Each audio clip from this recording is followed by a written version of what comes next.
Approach किया गया था, तो भी मैंने यही कहा था कि मैं सचमुच इस बात से सहमत हूँ कि बेटी जो होती है वो शक्ति होती है। और शक्ति कोई ऐसे धार्मिक रूप से मैं शक्ति नहीं कह रहा हूँ, मतलब एक स्ट्रेंथ होती है। और एक बाप से आप पूछेंगे तो आपको बता देगा कि वो किस तरह से अपनी बेटी से अपनी शक्ति पाता है। और पता नहीं कहीं हम लोग शायद बेटी को कहीं एक हमारे समाज की एक ऐसी धारणा रही, ऐसी स्थिति हो गई कि वो बेटी की उस शक्ति को समझने की जगह हमें उसे अपनी कमज़ोरी समझने लगे। तो आज देख लिया आपके सामने इतनी जर्नलिस्ट हैं खड़ी होती हैं। आजकल सारे जर्नलिस्ट तो एक्चुअली जर्नलिज्म ही बंद हो जाएगा अगर लड़कियाँ ना हो तो, मेरे हिसाब से। तो आजकल जो समाचार लोगों तक पहुँच रहे हैं वो भी लड़कियों की वजह से ही पहुँचते हैं। कुछ दायित्व निभाने के लिए मुझे लगता है कि वो तैयार होती हैं हमेशा। और माँ बाप भी शायद अंदर से कितना भी बेटा बेटा करते हो, लेकिन बेटी पर इतना ज़्यादा रिलाय करते हैं, इतनी स्ट्रेंथ उनको मिलती है कि वो आप चाहे वो बोले ना, लेकिन अंदर से वो ये महसूस करते हैं। और मुझे लगता है कि मैं खुशकिस्मत हूँ कि मेरी एक प्यारी सी बेटी है और उसकी वजह से मुझे जीवन की बहुत सी चीज़ें दिखाई दी हैं, मैंने समझी हैं। जीवन को समझने के लिए एक बेटी का होना बहुत ज़रूरी है जीवन में, वरना आप ज़िंदगी को नहीं समझ पाए। बहुत ही घृणित बात है। पहले तो किसी भी बच्चे के साथ बुरा हो, एक समाज जो है उसकी, वो कितना बड़ा समाज है, कितना अच्छा समाज है,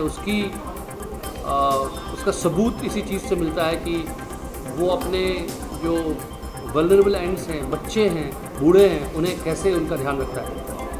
और ख़ासकर बच्चे जो कि इतनी खूबसूरत भगवान की हमें गिफ्ट होती है। मैंने लिखा था तारे ज़मीं पर में, ये तो नूर है बरसे अगर तेरी किस्मत हो बड़ी, ये तो आशा की लहर है, तो उम्मीद की सहर है, खो न जाएँ ये तारे ज़मीं पर। तो वो मैंने लिखा था उस वक्त। और मैं अब भी ये बिलीव करता हूँ कि हमें बच्चों को अच्छी शिक्षा देने के लिए, उनको एक सुरक्षित माहौल देने के लिए ये हमारी जिम्मेदारी है। हमें अपने को एडल्ट होने कहने का कोई अधिकार नहीं है अगर हम अपने बच्चों का ध्यान नहीं रख सकते और उनको अच्छी दुनिया नहीं दे सकते, खूबसूरत दुनिया नहीं दे सकते। तो मैं इस चीज़ का बहुत मुझे अफसोस है कि ऐसी चीज़ें हमारे समाज में होती हैं जिनसे हमारा शर्म से सिर झुक जाता है। मुझे तो समझ में भी नहीं आता वो लोग कौन होते हैं जो बच्चों के ऊपर जुल्म कर सकते हैं, क्योंकि बच्चे को देखकर तो एक ही ख्याल आपके मन में आ सकता है कि ये फूल है और इन फूलों को सहेजना है, संवारना है। ये हमारी ज़िंदगी को खूबसूरत बनाते हैं, हमारी ज़िंदगी को जीने लायक।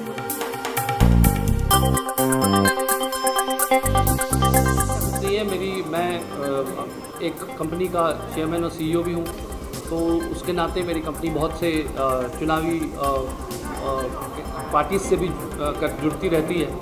तो उस संदर्भ में मेरा नाम आया है। और लेकिन मैं उस कंपनी के का सीईओ होने के नाते कंपनी में कुछ होता है तो वो मेरे पर रिफ्लेक्ट होता है। तो उसी तौर पे मैं जुड़ा हुआ हूँ। और हमारी जो टीम है वो अभी ऐसा तय तो नहीं हुआ है कि किसी चुनावी पार्टी के साथ कोई चुनावी कैंपेन करेगी, पर ऐसी बातचीतें हुई हैं। अगर होगा तो ज़रूर मैं आपको बताऊंगा। बातचीत आगे बढ़ेगी उनकी। उसके बाद ये सब स्ट्रेटजी की चर्चाएं होती हैं। और हमारे लिए पूरा एक, क्योंकि एक चुनावी कैंपेन हो चाहे एक प्रोडक्ट का कैंपेन हो, ये एक बहुत बड़ी टीम हैंडल करती है, ये कोई इंडिविजुअल का काम नहीं है। और उसके लिए पूरी एक व्यूह रचना होती है, स्ट्रेटजी होती है। और समझना ये चाहिए कि कोई भी काम करे, किसी भी पार्टी के साथ काम करे, वो पार्टी की फ़िलॉसफी ही को बता सकता है उन लोगों को, वो अपनी फ़िलॉसफी पार्टी पर नहीं लाद सकता है। तो जो भी पार्टी के साथ कोई एडवर्टाइजिंग एजेंसी जब काम करती है तो उस पार्टी की जो उसके लिए वो तरह तरह की क्रिएटिव चीज़ें इस्तेमाल करते हैं। बट उनकी स्ट्रैटेजी जो होती है, ये निर्णय किसी और का नहीं होता है, ये निर्णय पार्टी से जुड़े हुए लोगों का होता है। वही उसके कर्ता धर्ता और उसके संयोजक और संचालक होते हैं। तो ये जिम्मेदारी और ये सवाल बेहतर है आप पार्टी वालों से पूछें, क्योंकि वो जानते हैं कि उनको क्या कहना चाहिए। ऑफ़र वाली बात नहीं होती है, ये जनरली इसमें ऑफ़र या नो ऑफ़र की बात नहीं होती है। सारी पार्टियां जो होती है वो कई एजेंसीज से और कई एडवर्टाइजिंग कंपनीज से बात करती हैं। बातचीत हमारी सबसे होती है, लेकिन किसके साथ आपका फाइनली टर्म्स एंड कंडीशंस मिलते हैं और वो आपको असाइन करते हैं ड्यूटीज़। कई बार आप करना नहीं चाहते हैं क्योंकि आपको शायद फाइनेंशियली वो सूट नहीं करता, या आपकी टीम बहुत बड़ी होती है, बहुत सी चीज़ें, कभी टाइमलाइन सूट नहीं करती है आपको। वो कहते हैं कि भाई 15 दिन में हमें कुछ काम करके दीजिए, आपके पास इतनी वर्कफोर्स नहीं है, वो आपको टाइम कम लगता है। तो ये सब चीज़ें जब तक सारी चीज़ें एक साथ मिल ना जाएँ तब तक आप ये नहीं कह सकते कि फ़ला आदमी या फ़ला कंपनी उसको हैंडल कर रही है। तो वो बातचीत चल रही है, अगर कुछ होगा तो मैंने जैसे भी कहा आपको पता भी लग जाएगा। और मैं देखिए, जैसे कि आपने अपना आदमी वोट किसको देगा, जैसे कि एक व्यक्ति ये आप किसी से पूछें कि वो किसको वोट देने वाला है, ये एक अलग विचारधारा है। मुझे नहीं लगता कि मुझे मीडिया के सामने ये बताना चाहिए मैं किस पार्टी को वोट देने वाला हूँ। एज अ इंडिविजुअल के नाते मैं एक दूरी बनाए रखता हूँ पार्टियों से। मुझे लगता है कि जब आप वोट देने जाते हैं तो आप सही व्यक्ति का चुनाव करते हैं। आप जिस भी कॉन्स्टिट्यूंसी में हैं, हमने कैंपेन भी किया था पहले, सच्चे को चुने अच्छे को चुने, पूरा एक कैंपेन हमने 4-5 साल पहले किया था। आमिर खान भी उसमें मेरे साथ जुड़े थे, हम लोगों ने साथ में किया था। तो व्यक्ति का चुनाव किया जाना चाहिए। वो जो व्यक्ति आपका काम कर सकता है, जो आपकी जो साफ सोच का व्यक्ति हो, जो एडमिनिस्ट्रेशन ला सके, जो जनता की जो मुश्किलात हैं, प्रॉब्लम्स हैं, उनको समझ सके, तो कैंडिडेट का चुनाव करने में मैं यकीन रखता हूँ। और अगर वो एक ऐसी पार्टी का हिस्सा है जिससे उसको स्ट्रेंथ मिलती है तो वो बहुत सोने पर सुहागा वाली बात होती है। क्योंकि वरना एक व्यक्ति के लिए शायद कई चीज़ों को कार्यान्वयन करना, उन चीज़ों को practically possibly convert them into reality कई बार नहीं हो पाता। तो मुझे लगता है कि सोच समझकर सही व्यक्ति को चुनना चाहिए। और मैं ये मानता हूँ सही लोग जो होते हैं वो सही पार्टी में होते हैं। तो आपको ज़्यादातर ऐसा लगेगा कि अगर हम सोच समझकर और सही लोगों का चुनाव करेंगे तो अपने आप ही सही पार्टी जो है वो। देखिए, फिल्म इंडस्ट्री को कितना इश्यूज से जुड़ना चाहिए, ये बड़ा ही कॉम्प्लेक्स सी बात है, क्योंकि समाज का दर्पण होती है फिल्म इंडस्ट्री। तो ऐसा कहना कि सामाजिक सरोकारों से जुड़ी हुई जो विषय हैं उन पर फिल्में नहीं बनेंगी, ये तो गलत है। लेकिन जब आप उन सब विषयों को छूते हैं तो उन विषयों को छूने के बाद आपकी एक जिम्मेदारी बन जाती है। जब मैं भाग मिल्खा भाग लिख रहा था तो मैं एक व्यक्ति के जीवन के साथ जुड़ी हुई बात कर रहा था, चाहे मैं उसमें अपनी कल्पना भी डाल रहा था, लेकिन ये भी सच था कि वो किसी व्यक्ति के जीवन से जुड़ी हुई चीज़ है। तो उसमें कल्पना और यथार्थ का एक मिश्रण बहुत ज़रूरी था। ऐसा बहुत ज़रूरी होता है कि आप किसी भी सब्जेक्ट को छुएं तो उसको संवेदनशीलता के साथ छुएं, उसके साथ न्याय करें, उसके सारे फैक्ट्स को अपने सामने रखें। उसके बाद ये निर्णय लें कि आप एक फिल्म मेकर की हैसियत से, एक कहानीकार की हैसियत से क्या कहना चाहते हैं। तो मुझे लगता है कि समाज के जो विषय हैं उनसे फिल्मों को दूर नहीं रहना चाहिए, उनसे जुड़ी हुई चीज़ें ज़रूर बनाई जानी चाहिए और फिल्मों में आनी चाहिए। संवेदनशीलता के साथ आनी चाहिए, समझ के साथ आनी चाहिए, उसके साथ न्याय किया जाना चाहिए। देखिए, बहुत महिलाएं हैं। सच ये है कि जब महिलाओं का जिक्र आता है, 1-2 महिलाओं पर हम रुक जाते हैं। अच्छे पॉलिटिशियंस हुए हैं, अच्छे म्यूजिशियंस हैं हाँ हमारे देश में। यहाँ तक कि आप हिस्ट्री में जाएंगे तो आपको गार्गी जैसी विदुषी महिलाएं भी मिलती हैं। तो अगर आप हमारे देश की संस्कृति पर गौर करें तो हमारे यहाँ बहुत ही फैंटास्टिक अचीवर्स हुई हैं एज विमेन, जिनके ऊपर फिल्में बनाई जानी चाहिए। और सबसे पहले तो अपनी माँ पर फिल्म बना लेनी चाहिए, क्योंकि मुझे लगता नहीं कि हम कोई भी अपनी माँ के जो एहसान है उसको कभी उतार सकते।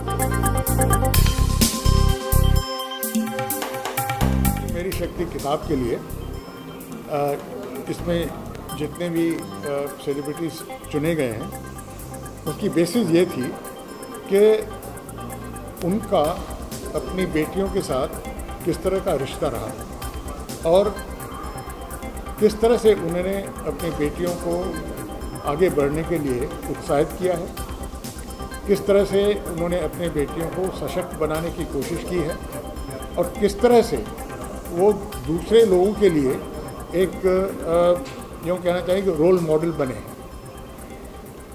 और ये जो सेलिब्रिटीज़ चुने गए हैं वो they are from various categories, they are socialites, they are sports people, they are from cinema, they are academics, they are industrialists, from all walks of life, including some of the girls from the Plan India communities as well. So it's a good mix of very inspirational stories, because this book is also Plan India's advocacy initiative. इसमें विचारों को बदलने की, विचारों को change करने की एक कोशिश की गई। कॉन्ट्रीब्यूशन है और मेरी अपनी बेटी है, उसके ऊपर हमने लिखा है। यूनाइटेड नेशंस ने मुझे जो पोलियो कैंपेन था उसके लिए एम्बेसडर बनाया था और उसके सफलता के बाद गर्ल चाइल्ड के ऊपर भी मुझे एम्बेसडर बनाया है। और हम सब मिल कर के इसी लक्ष्य में काम करते हैं कि जो नारी जो है वो देश की 50% शक्ति होती है, उसको उसका हक, उसका कर्तव्य मिलना चाहिए। और मैं अपने लिए केवल इतना कह सकता हूँ कि मैंने तो कभी अपने स्वयं परिवार में बेटी और बेटा में कोई अंतर नहीं रखा। और कई बार मैं ये कह चुका हूँ कि मृत्यु के बाद जो कुछ भी मेरा छोटा मोटा होगा वो आधा आधा पूरा मैं बेटी और पुत्र को दूँगा। नहीं है, मैं तो ऐसा मानता हूँ कि बेटी जो होती है वो